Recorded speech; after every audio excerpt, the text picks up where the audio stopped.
Muito bom dia a todos. Vamos fazer o resumo da Escola Bíblica Dominical, lição de número 7, lição do dia 15 de agosto de 2021. O tema da lição é fundamental cultivarmos uma vida de oração. O texto áureo da Bíblia Sagrada vai dizer assim: buscai o Senhor enquanto se pode achar e invocai-o enquanto está perto. Isaías 55, verso 1. A verdade aplicada: todo aquele que serve e tem comunhão com Deus compreende a necessidade e a importância de uma vida de oração.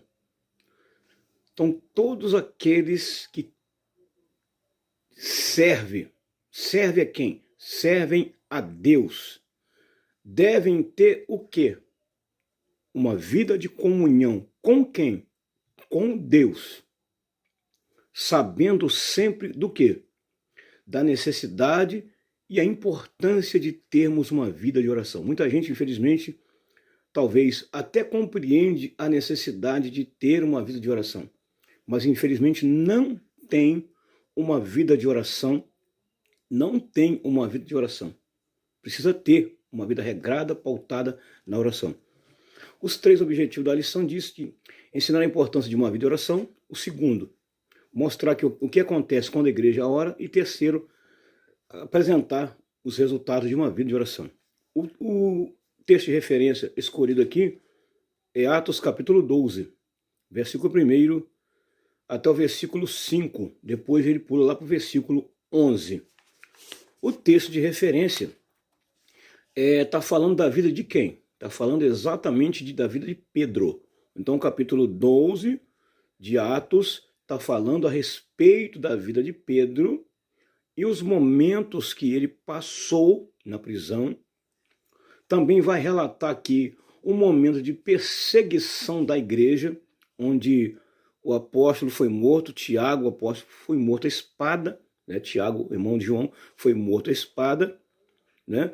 E os guardas então prendem Pedro, leva Pedro preso, né? Muito bem guardado, e a igreja fazia contínua oração por ele e a Deus. Tá? É o texto de referência.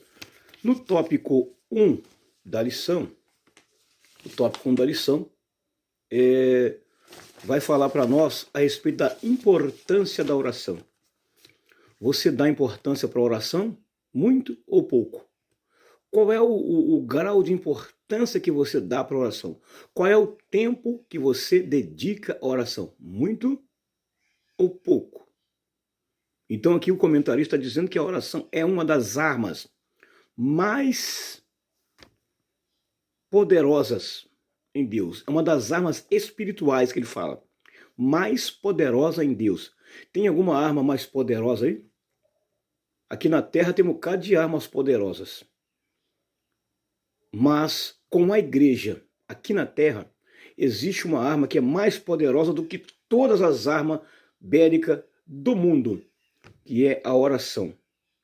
E ela está na mão de quem? E na vida de quem? Está na mão e na vida do crente que deve buscar a Deus e ter uma vida pautada na oração. O comentarista diz que para vencer as batalhas e destruir as fortalezas do inimigo, nós temos que fazer o quê? Ter uma prática, ou seja, levar uma vida constante de oração, né? Ter uma vida constante de oração. Há aqueles que só vai orar quando o negócio está muito apertado. Do contrário, ele não ora nunca. Não frequenta um culto de oração. Os cultos mais vazios hoje que tem nas igrejas, infelizmente, tá? Infelizmente, não deveria ser, mas é o culto de oração. É o mais vazio. O mais lotado são os cultos do pula-pula, do reteté, onde tem muito barulho, onde tem muita profecia, onde tem muito louvor, esses são os mais cheios. Mas da oração é o menor culto na igreja, mas é o culto de mais importância da igreja, porque ele começa, é ele que pauta a nossa vida para nós enfrentarmos qualquer desafio. É a oração, depois vem o culto de ensinamento, que é o culto de doutrina, tá? Depois vem a escola bíblica dominical, que é outro culto que as pessoas desprezam, tá? Por coisas micha e não dão nenhum valor. É o culto mais vazio, são os cultos de oração, tanto no domingo pela manhã, quanto na sexta-feira, quanto na segunda, quanto na terça, qual é o dia que as determinadas igrejas oram. É o mais vazio, e mais lotado são os cultos da noite, onde todo mundo quer falar, quer mostrar roupa, quer apresentar muita espiritualidade, mas nunca oram. Nunca oram. Então ele está dizendo aqui, ter uma vida pautada na oração. Ter uma vida pautada na oração. Né? A oração é uma via de mão dupla. A oração, através da fé, nos faz crer no impossível e ver o invisível e realizar o impossível. A oração é uma conversa com Deus. O objetivo da oração, qual é o objetivo? Alinhar o nosso desejo à vontade de Deus. Né? O objetivo da oração, pedir e obter coisas para benefício próprio, com as quais sempre sonhamos e nos esforçamos para conquistar. Tá? Esse é o objetivo da oração. Né? Pedir e obter coisas materiais como saúde e sucesso, e espirituais como perdão, vitória sobre o pecado. Uma das armas mais importantes e poderosas capazes de destruir fortalezas, segundo os Coríntios capítulo 10, versículo 4. Só venceremos batalhas na nossa vida quando pautamos a nossa vida na oração, e deve ser, como eu acabei de falar agora, uma prática constante, não somente constante, nem uma vez no mês, não, nem uma vez na semana, não, nem uma vez no ano que você vai orar, não. Há pessoa que só ora uma vez no ano. Ele orou em casa, eu acho que na igreja não precisa orar, não. Tem valor? Tem, mas é bom quando você está junto na coletividade, com a irmandade orando, né? Isso é muito importante. E diária na vida do cristão. Valorizamos pouco a oração e buscamos mais fama, dinheiro, poder, e deixamos pouco tempo para a oração. Mateus 6, 33, que diz assim, olha, mas buscai primeiro o reino de Deus e a sua justiça, e as demais coisas vos serão acrescentadas. Você pode buscar tudo que é essencial para a sua vida material, tudo, mas não deve esquecer de buscar as coisas espirituais, que também são muito importantes e te ajudam nas coisas materiais. Uma precisa da outra, uma depende da outra. Tópico 1.1 da lição. No nosso cotidiano. No nosso cotidiano significa no nosso viver diário.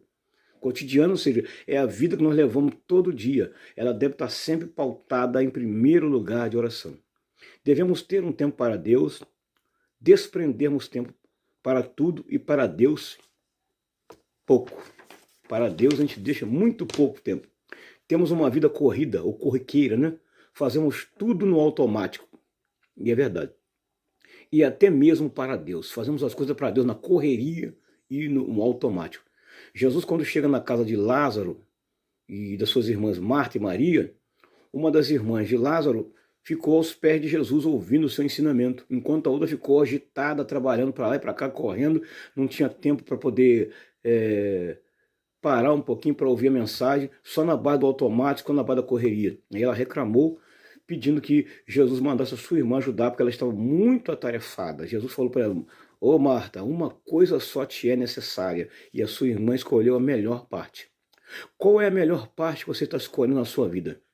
Ter uma vida voltada para a oração ou aproveitar todos os prazeres dessa carne, dessa terra, que nada lhe prestam? É por isso que o texto diz lá, buscai ao Senhor enquanto se pode achar, invocai-o enquanto está perto. Aquele texto lá diz, está falando de oportunidade que nós temos para buscar o Senhor, e essa oportunidade ela vai se acabar. Vai acabar o tempo de orar. Vai acabar o tempo de adorar. Sabe por quê? Quando o arrebatamento acontecer, aqui na terra vai terminar. Tem muita gente deixando para a última hora e não vai dar tempo. Não vai dar tempo. Né? E com a vida corriqueira, temos a tendência de nos afastarmos de Deus. Aproximarmos de Deus sempre correndo. Então nós temos que tirar um tempo para Deus. As pessoas tiram um tempo para tudo nessa vida. para assistir uma novela, para assistir um filme, para assistir um futebol, para ir na praia, para bater papo com os amigos, para ficar na roda de fofoca, para ficar no WhatsApp, para ficar no Facebook. As pessoas têm tempo para tudo, mas quando fala de culto de oração, de joelho, onde requer sacrifício, quebrantamento, contrição, as pessoas não querem. Aí chega a noite, aquele culto cheio, lotado, aglomerado, onde todo mundo quer falar, quer se apresentar a voz, quer apresentar a roupa, quer se mostrar, parece mais um desfile. Não tem espiritualidade nenhuma.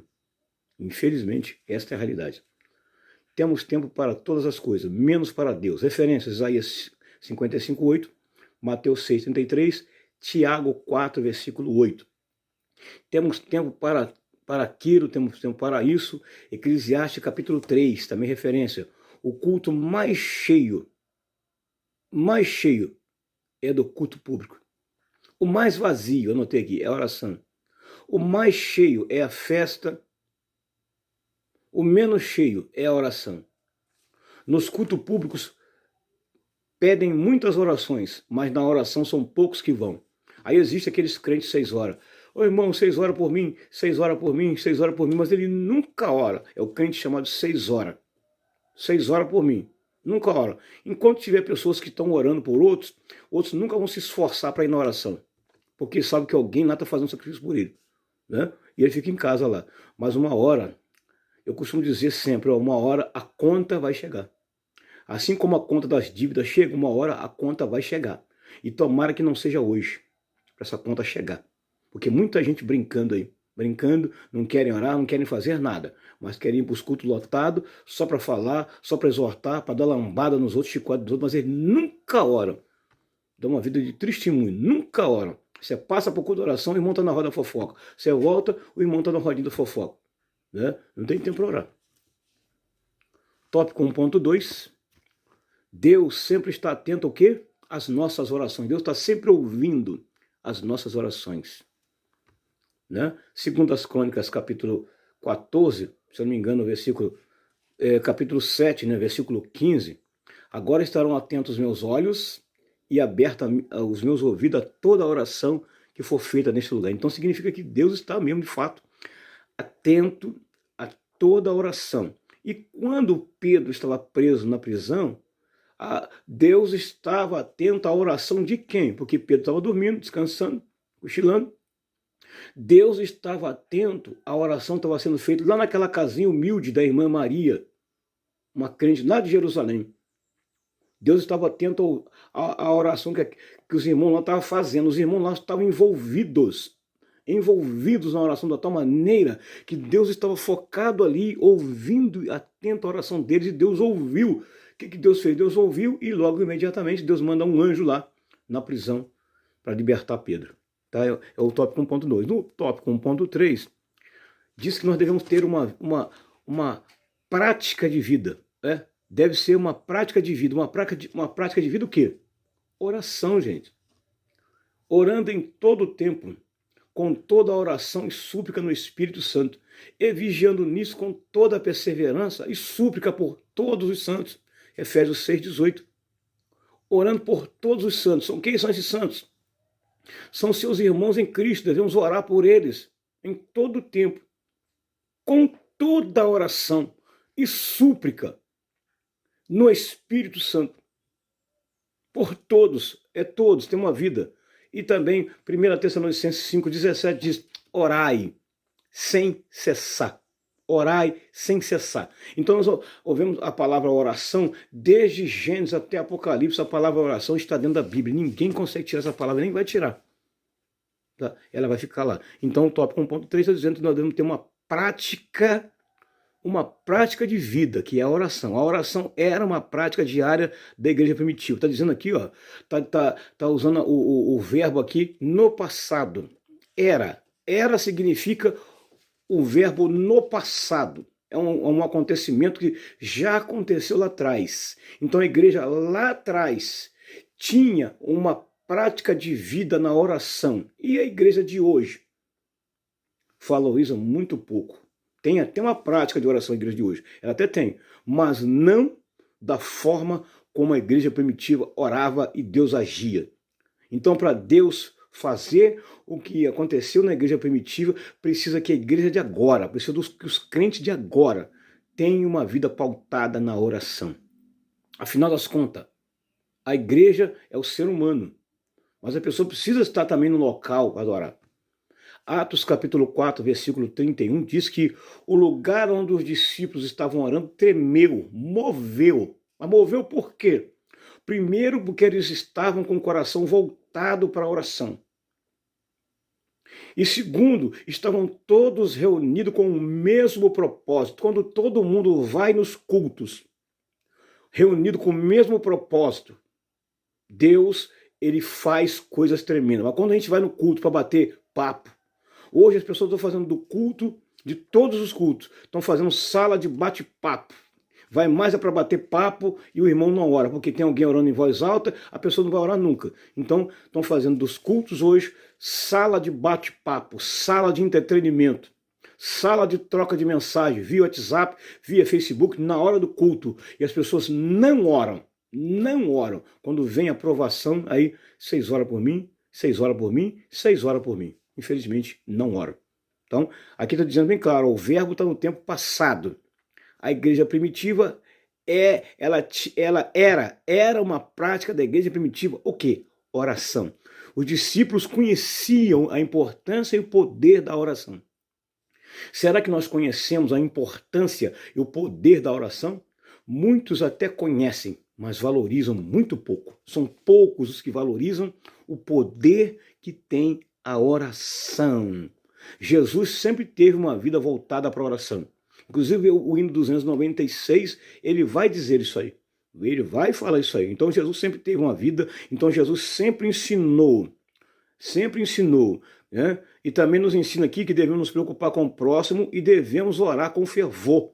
Não é aquela oração que começa, parece um carro velho morrendo, não. A oração tem que ser fervor, tem que haver fervor na oração. Tem que haver fervor. Fervor. O que faz uma igreja fervorosa, o que faz um culto ser avivado e fervoroso é como você está diante de Deus, é como você se aproxima diante de Deus. Né?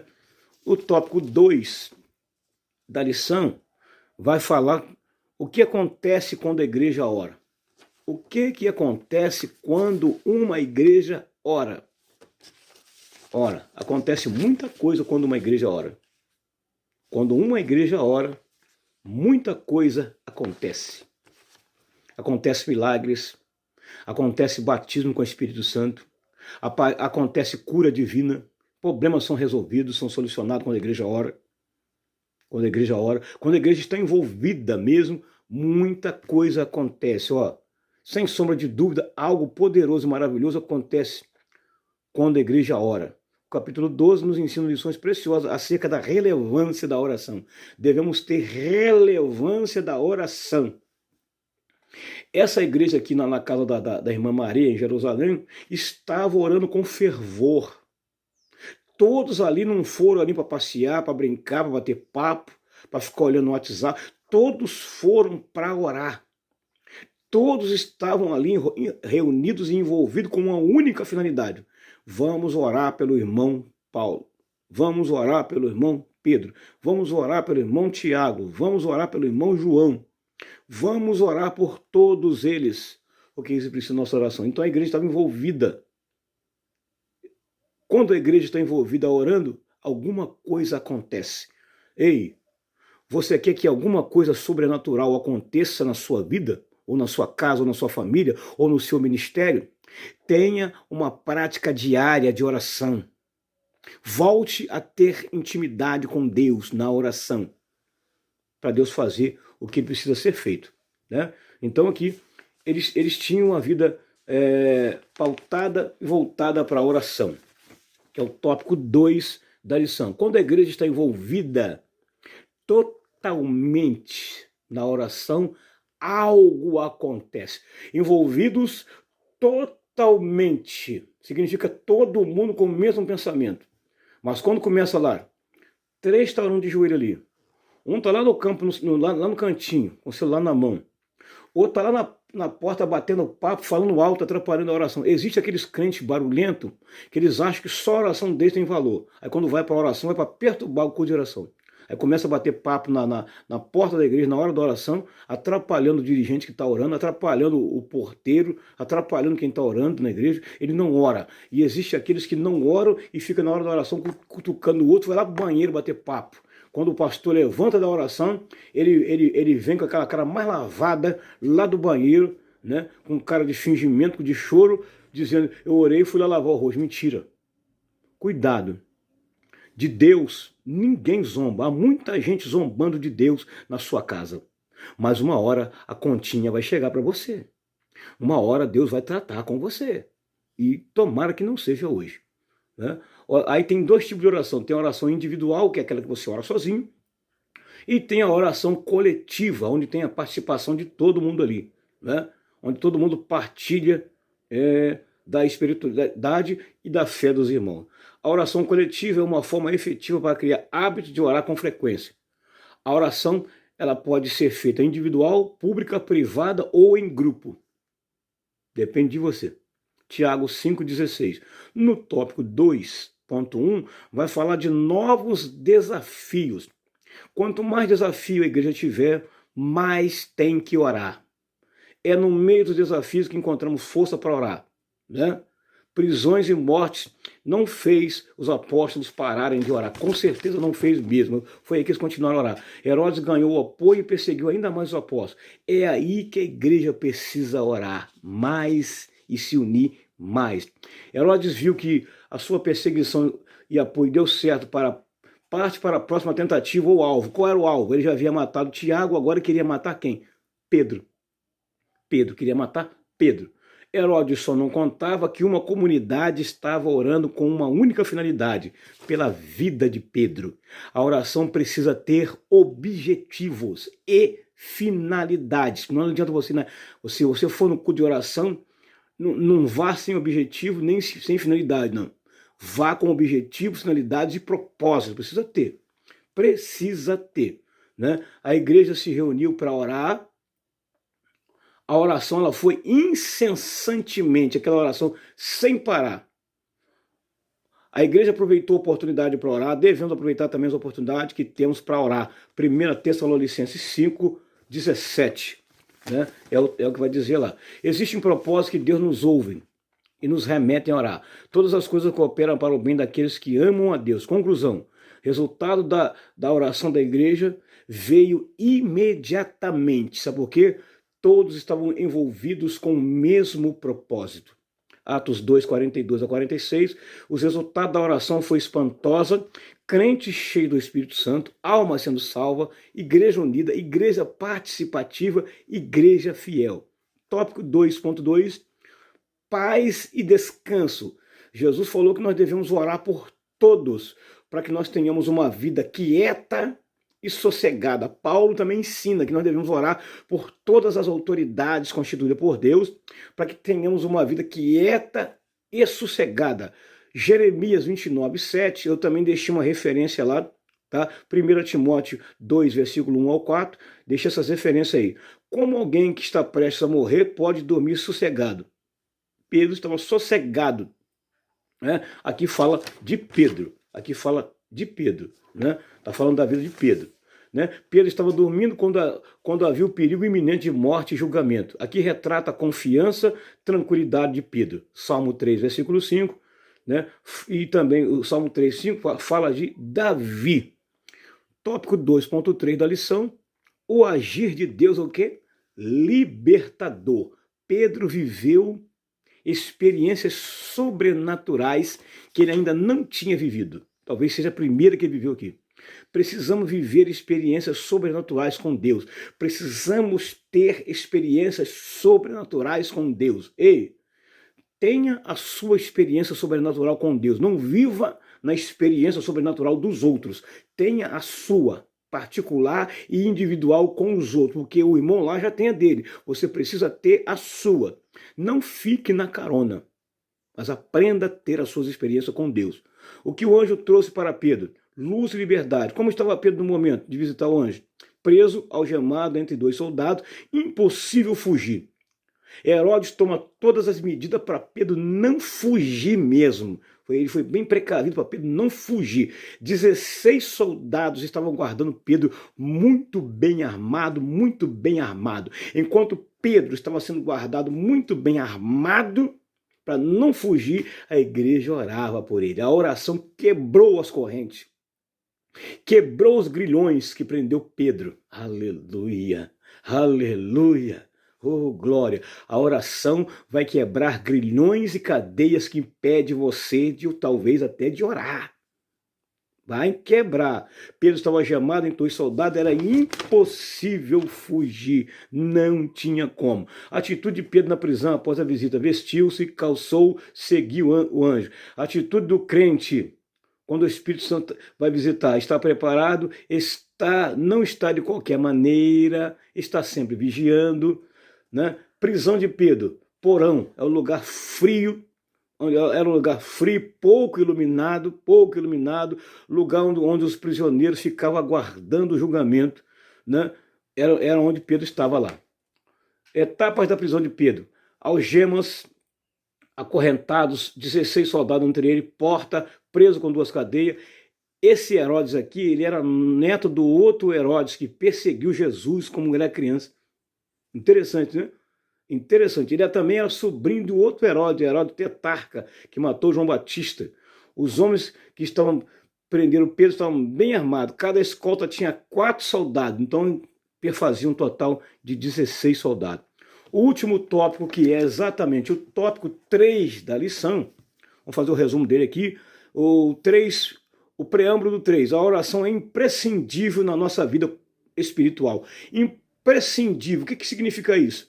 É tudo aquilo que não deve faltar. Imprescindível é tudo aquilo que não deve faltar. Ou seja, é tudo aquilo que é necessário para a nossa vida. O que é necessário para a nossa vida e não deve faltar, ou imprescindível. Uma vida espiritual. Ter uma vida espiritual, uma vida de oração. Que tenhamos uma vida de oração permanentemente de pé. Segundo as Crônicas 7:14, Jeremias 29:13 e 14 e Lucas 18:1. Esses versículos são muito importantes. Eu, se eu fosse você, lia. O 3.1 vai falar da maior comunhão com Deus. Onde nós devemos ter maior comunhão com Deus? É a oração. Nós temos uma maior comunhão com Deus, que significa a oração, um bate-papo, um diálogo, onde nós temos maior intimidade também com Deus. O tópico 3.1. No 3.2, vai falar sobre a direção do Espírito Santo. Ele também nos ajuda. Vai falar que ele nos ajuda, ele nos motiva, ele nos direciona a termos também uma vida de oração. Foi muito importante a participação do Espírito Santo no ministério da igreja primitiva, e é também hoje. A Bíblia fala que ele que intercede junto a Deus por nós com gemidos inexprimidos. E a parte 3.3, onde eu fecho a lição: novas experiências com Deus. Aqui está dizendo que poucos homens tiveram experiências com Deus. Poucos. São poucos. Se for relatar aqui, são poucos os que tiveram. Bem poucos. Mas precisa aumentar esse número aqui para muitos terem novas experiências com Deus, tá? Que tenha você nova experiência. Aqui vai falar de várias fases da vida de Pedro, tá? Andou sobre as águas, curou o paralítico, ressuscitou o morto, teve visão, revelação da salvação do gentio. Muitas coisas fez Pedro preso. Aconteceram na vida de Pedro aqui, e a sua prisão lá. Tem referências em Mateus 14:29, Atos 3:6-8, Atos 9:32 ao 42, Atos 10:10, Atos 12:9. Amém? Portanto, esse foi o resumo da Escola Bíblica Dominical, lição de número 7. Mas no rodapé dessa lição eu vou deixar o complemento aí para você guardar aí para você. Amém? Que Deus abençoe a todos, em o nome santo de Jesus, aquele que vive e que reina para todos sempre. Amém? Shalom para todos.